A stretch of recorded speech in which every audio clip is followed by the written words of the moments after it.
Well, it seems that your journey has ended.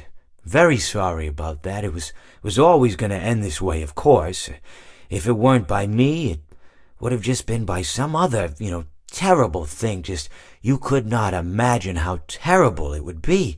Just, I get scared thinking about it. I'm glad it's not me. It reminds me of a time I was speaking to my good friend Orville.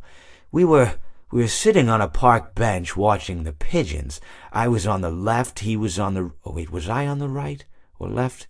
Anyways, it doesn't matter. We were sitting on there watching the pigeons. And I said to Orville, "Friend, those birds are frozen." And he kind of looked at me like I lost my mind. But I reminded him that it was winter, and often birds will sit in a tree until they freeze.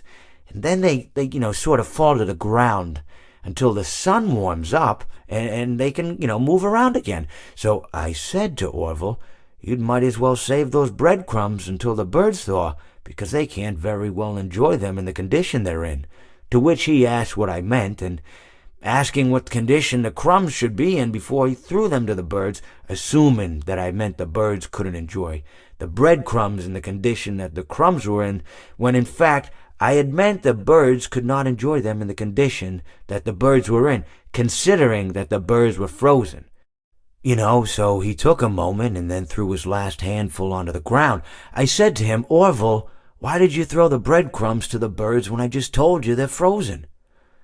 To which he responded, "The breadcrumbs are not frozen." Again, misunderstanding my words. I didn't mean to say that the breadcrumbs were frozen when I said I told you they're frozen. I'd been referring to the birds. In hindsight, what I should have said was, and this would make perfect sense, "Why did you throw the breadcrumbs to the birds when the birds are frozen?"